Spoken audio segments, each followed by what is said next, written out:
हाँ तो भाई यह है 10th CBSE का lecture number 5 chapter number 12 area related to circle. Last lecture number 4 में हमने अम्ब्रेला तक के क्वेश्चन कर लिए थे एक्सरसाइज 12.2 के।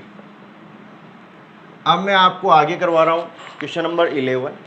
यहाँ बात की गई है अ कार हैज़ 2 वाइपर। एक कार में 2 वाइपर होते हैं। एक वाइपर मैंने ये बना दिया, ऐसा ही सिमिलर एक वाइपर और होगा जो इसी तरह से वर्क करेगा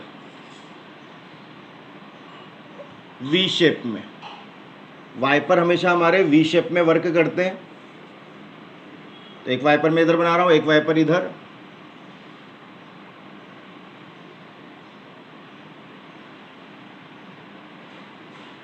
ये 2 वाइपर बना दिए और इस शेप में वो क्या करते हैं, वाटर को फ्लो आउट कर देते हैं, यानी पानी को हटा देते हैं। क्लियर?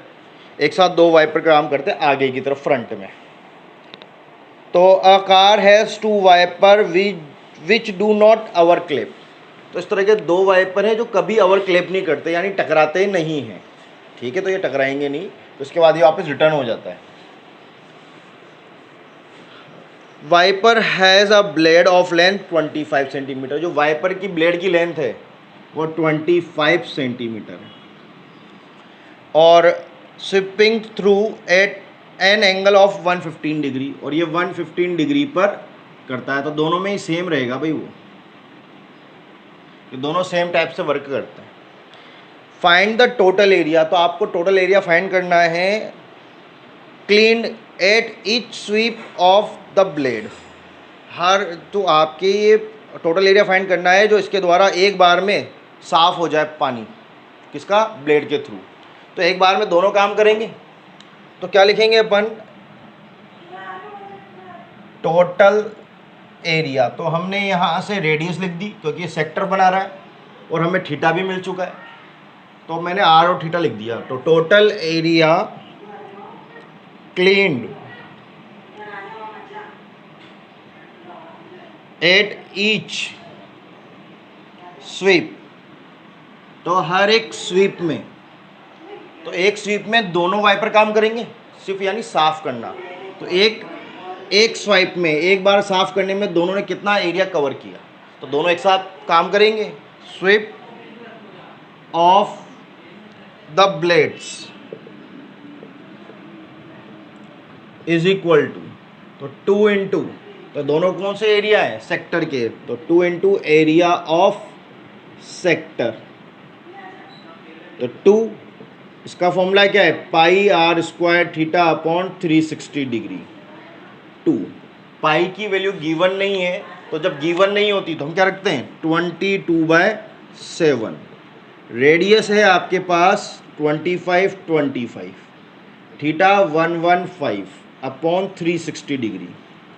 कैंसल आउट कीजिए, 5 से 2 टाइम और 3 टाइम, 5 से 7 टाइम 35, 1 कैरी करेगा 2 टाइम, 2 से ये 11 टाइम और ये 36 टाइम, और 2 से ये 18 टाइम। तो नीचे तो मल्टीप्लाई हो गया, अभी कितना आ गया, 7 8 जा 56। भाई कैलकुलेशन आप खुद करेंगे तो ज़्यादा बेस्ट रहेगा, आपको जल्दी आ जाएंगी। और कॉपी करेंगे तो आप कैलकुलेशन सीख नहीं पाएंगे, फिर आपकी कैलकुलेशन में मिस्टेक आती है। तो पहले आप खुद करें, अगर आपका आंसर गलत आता है तो फिर मेरी कैलकुलेशन देखें कि आप कहाँ गलती कर रहे हैं।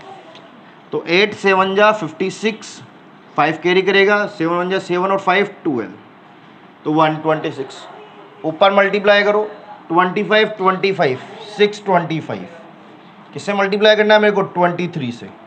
3 5 जा 15 कैरी करेगा 6 और 7, और ये 6 3 जा 18, 2 5 जा 10, 1 कैरी करेगा 4 और 1 5, 6 2 जा 12, 5 7 8 और 5 13, 1 कैरी करेगा 4 और 1। अभी आपको उसको किससे मल्टीप्लाई करना है, 11 से। तो इसी को 2 बार लिख दो खिसका के, 1 4 3 1 4 3 7 5 5 12 10 और 1 11, 1 कैरी करेगा 8 5 1, तो 158125, तो ये आपका आंसर हो गया सेंटीमीटर स्क्वायर में। कीजिए नोट डाउन। पॉइंटों में कब निकालते हैं? जब आपको पॉइंट की वैल्यू दे रखी हो, जैसे पाई की वैल्यू दे दी 1.73, नहीं 3.14, या √3 की वैल्यू दे दी 1.73, उस कंडीशन में पॉइंट में आंसर निकालते हैं, अदरवाइज हमारा आंसर फ्रैक्शन में होता है। तो कीजिए नोट डाउन। तो भाई अब हम करेंगे क्वेश्चन नंबर 12। इसमें लिखा हुआ है 2 warn ships for under water rocks. जो पहाड़ियाँ होती हैं वहाँ जब अंडर वाटर शिप्स चलती हैं, a lighthouse spreads a red colour light over a sector of angle 80 degree to distance of 16.5 kilometre. तो लाइट हाउस की बात होगी। लाइट हाउस आपने कई सारी मूवीज़ में देखा होगा, जिसमें से एक मूवी याद होगी आपको, कोई मिल गया। तो लाइट हाउस ऐसा होता है लंबा चौड़ा, और ऊपर यहाँ से एक लाइट का फोक्स फेंका जाता है ऐसे। तो ये लाइट का फोक्स फेंका जा रहा है यार रेड कलर का। किस पे फेंका जा रहा है? शिप पे। किसके लिए? उसे वार्न करने के लिए। तो जब देखा होगा हमारे समुद्रों पे, जो हमारे समुद्र होते हैं सी, वहाँ पे जो अदर कंट्रीज़ के शिप्स आते हैं तो उन्हें वार्न किया जाता है, चेतावनी दी जाती है। उसके लिए हमें वहाँ नाइट में एक लाइट फेंकी जाती है उन पर निगरानी रखने के लिए। वैसा ही कुछ यहाँ पे है। तो उसने ऐसी रेड लाइट फेंकी है जो 80 डिग्री के एंगल पे है, और जो लाइट की लेंथ है वो 16.5 किलोमीटर है। और उसने बोल रखा है लाइट ओवर अ सेक्टर। तो ये लाइट कौन सी फॉर्म में फेंकी जा रही है? सेक्टर की फॉर्म में। सेक्टर में दो चीज़ आती है, रेडियस और एंगल थीटा। तो रेडियस तो कितनी होगी आपके 16.5 किलोमीटर, थीटा कितना हो गया 80 डिग्री। आपको फाइंड करना है area of the sea.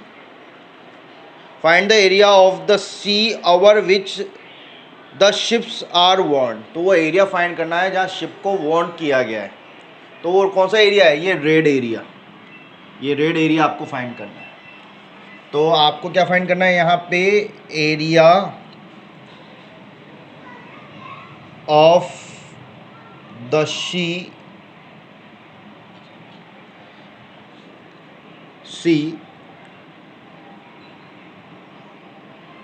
ships are warned.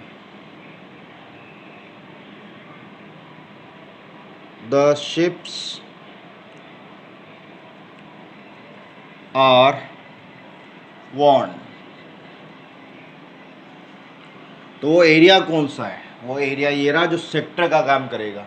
और सेक्टर का formula pi are square theta upon 360 degree. देखो वैल्यू यहाँ पे पाई की वैल्यू दे रखी है 3.14, तो आपको वही वैल्यू रखनी पड़ेगी। इट मीन्स आपका आंसर पॉइंट्स में आएगा। रेडियस 16.5 और 16.5, थीटा 80 और नीचे 360, 0 से 0 कैंसिल, 4 से 2 टाइम, 4 से 9 टाइम। पॉइंट को रिड्यूस करें तो 100, पॉइंट को रिड्यूस करेंगे तो 10, और इसको भी रिड्यूस करेंगे तो एक और 10 आ जाएगा, जो मैं इधर लिख देता हूँ, इधर जगह कम है। अब देखो कुछ कैंसिल हो रहा है तो करें।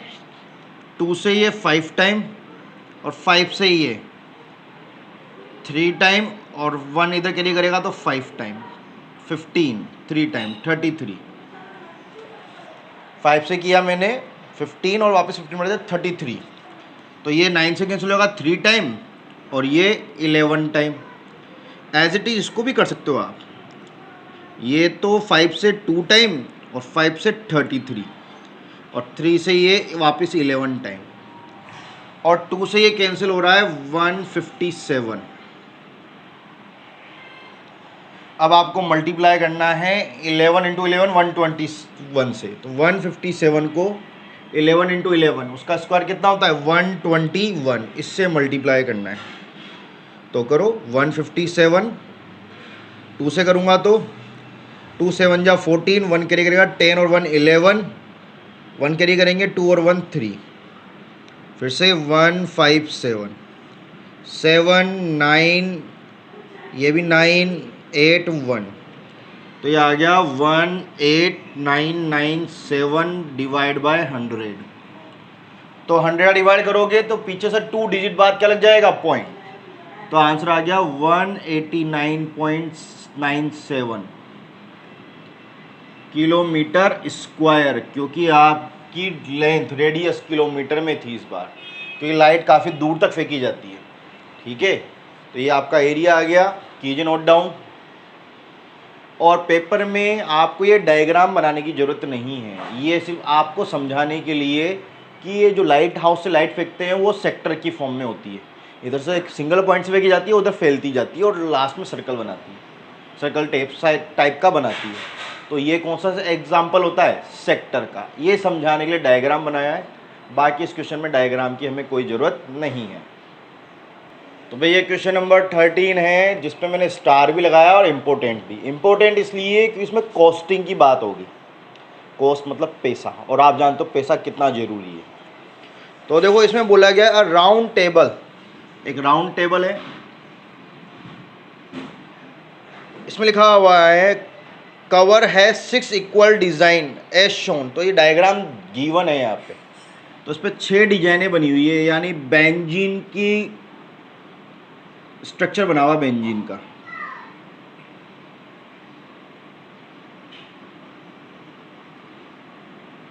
ये 6 इक्वल डिजाइन्स बनी हुई है।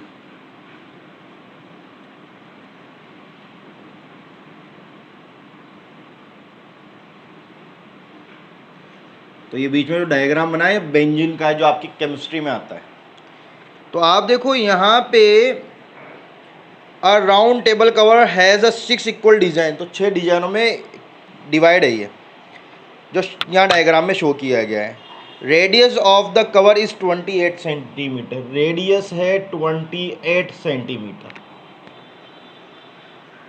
The cost of making design at the rate, तो उसकी कॉस्ट भी दे रखी है। तो कॉस्ट तो बाद में काम आएगी, पहले इसका एरिया तो निकाल लें। और एरिया निकालने का एक तरीका तो ये नज़र आता है कि मैं सर्कल में से इस बेंजीन को माइनस कर दूँ, लेकिन बेंजीन का एरिया निकालने का तो कोई फॉर्मूला ही नहीं है। हेक्सागोन है ना जिसे हम बेंजीन बोल रहे हैं, इसका तो कोई फॉर्मूला ही नहीं है, तो क्या करें। तो आप देखो ये सारे डायग्राम जो है ना आपको सेगमेंट की याद दिलाएंगे। कैसा होता था सेगमेंट, ऐसा ही तो होता था, कॉर्ड के थ्रू छोटा सा पार्ट, और ऐसे कितने हैं यहाँ पे, 6 हैं। तो यानी एरिया ऑफ डिजाइन निकालोगे आप,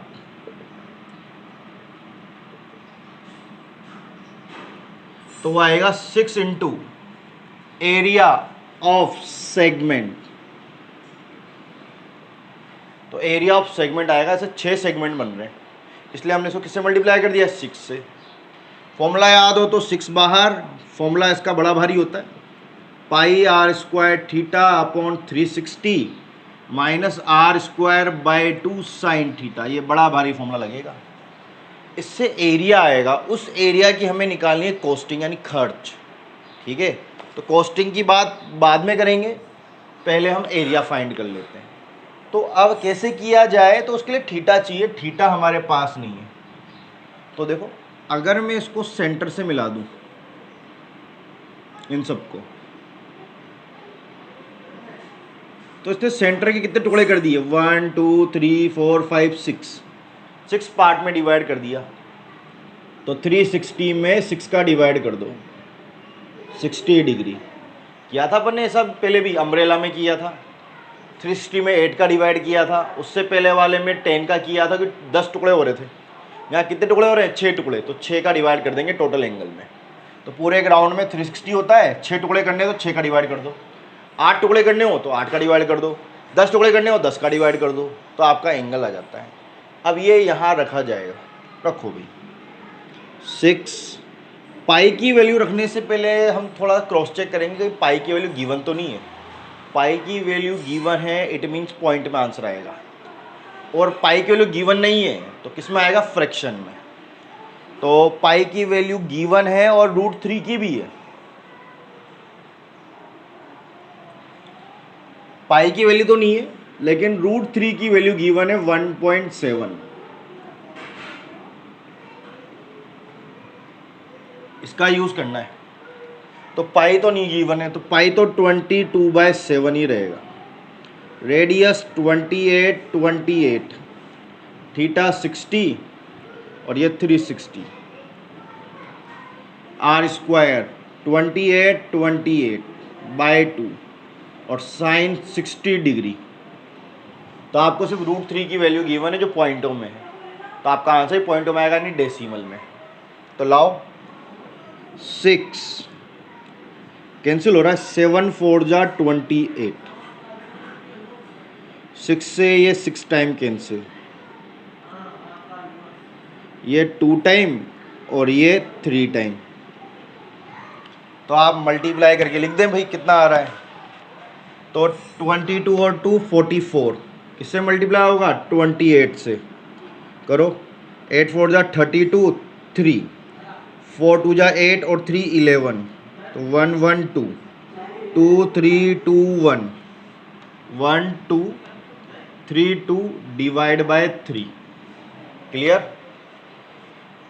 पीछे 28 इंटू 28/2 और साइन 60 की वैल्यू √3/2।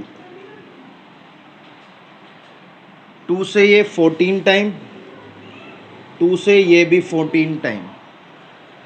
तो देखो ये 6 से 1 2 3 2 डिवाइड बाय 3,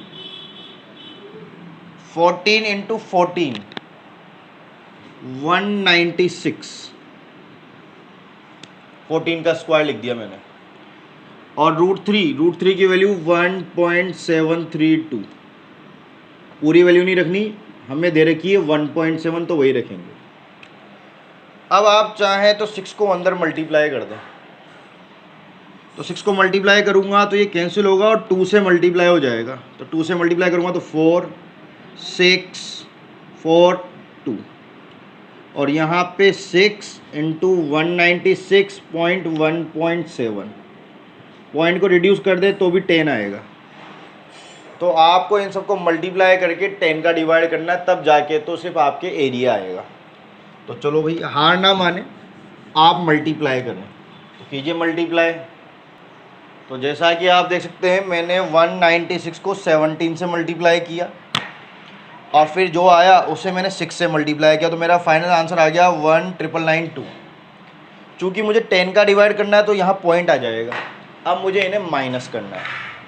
तो माइनस करने के लिए मैंने बताया था पॉइंट के नीचे पॉइंट आना ज़रूरी है, तो पॉइंट के पीछे कुछ भी नहीं तो 0 लगा देंगे और ये 1999.2, 10 में से 2 गया 8, यहाँ 1 गया तो 13 में 9 गया 4, यहाँ बचेगा 15 में से 9 गया 6, यहाँ बचेगा 13 में से 9 गया 4 और ये पूरा जा चुका उधर नंबर में। तो ये आया आपके 464.8 सेंटीमीटर स्क्वायर। तो ये आपका एरिया आ गया, तो ये एरिया तो आ गया। अब हमें क्या निकालनी है, कॉस्टिंग। इसी वजह से इम्पोर्टेंट लगाया है कि कॉस्टिंग वाले क्वेश्चन ज़्यादा इम्पोर्टेंट हो जाते हैं, ठीक है। तो उसने कॉस्टिंग दी हुई है,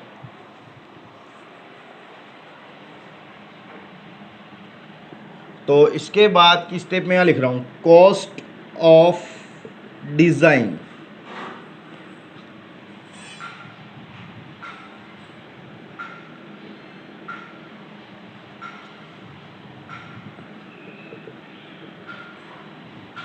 डिज़ाइन की कॉस्ट दे रखी है 0.35 पर सेंटीमीटर स्क्वायर, इतने रुपीस पर सेंटीमीटर स्क्वायर, यानी 1 सेंटीमीटर स्क्वायर का। तो टोटल कॉस्ट कितनी होगी, टोटल कॉस्ट ऑफ डिज़ाइन। तो टोटल कॉस्ट के लिए इसे टोटल एरिया से मल्टीप्लाई कर दो। ये 1 सेंटीमीटर स्क्वायर का है तो 1 से मल्टीप्लाई हो रहा है, अभी आपको जितने के लिए चाहिए उससे मल्टीप्लाई कर दो। तो 0.35 इंटू 464.8, पॉइंट को रिड्यूस किया जाए 100, पॉइंट को रिड्यूस करेंगे 10, अब देखो ये 5 से 2 टाइम और ये 5 से 7 टाइम, और ये 2 से कैंसिल हो रहा है, 2 3 2 4, इसे 7 से मल्टीप्लाई करके 2 डिजिट बाद आप पॉइंट लगा देंगे। तो करो, तो 7 4 जा 28, 2 कैरी करेगा, 7 2 जा 14 और 2 16, 1 कैरी करेगा, 7 3 जा 21 और 1 2 22, 2 कैरी करेगा, 14 और 2 16, डिवाइड बाय 100, तो 162.68 रुपीज़ टोटल इतनी कॉस्टिंग आएगी उस डिजाइन को बनाने की। ठीक है, कीजिए नोट डाउन। तो इसने पर सेंटीमीटर स्क्वायर मतलब 1 सेंटीमीटर स्क्वायर की कॉस्टिंग दी थी। 1 सेंटीमीटर स्क्वायर आपने कहा ना स्केल में इतना सा होता है, इतनी सी डिजाइन बनाने का उसका इतना कॉस्ट है। तो हमें डिजाइन तो इतने में बनानी है, तो जितने की डिजाइन बनानी है उससे क्या कर दो आप मल्टीप्लाई, तो टोटल कॉस्टिंग आ जाती है। तो ये इस एक्सरसाइज का सबसे बड़ा और सबसे अच्छा इंपॉर्टेंट सवाल है जिसमें कॉस्टिंग की बात की गई है। तो भाई अब हम इस एक्सरसाइज का लास्ट क्वेश्चन कर रहे हैं 14, इसके बाद 12.3 आ जाएगी। इसमें बोला गया है area of sector of angle P, तो जो आपका एंगल थीटा है वो पी दे दिया गया है। आगे बोला गया है of a circle with radius r, और जो आपकी रेडियस है आर वो कैपिटल आर कर दी गई है। हम रेडियस क्या लेते थे स्मॉल आर फॉर्मूले में, उसे कैपिटल आर ले लिया उसने। तो आपको यहाँ पूछा गया है एरिया ऑफ सेक्टर, तो एरिया ऑफ सेक्टर क्या फॉर्मूला पढ़ा था आपने, pi are square theta upon 360 degree. ठीक, तो ये पाई स्मॉल आर की वैल्यू कैपिटल आर, थीटा की वैल्यू पी अपॉन 360 डिग्री, ये आपका आंसर है।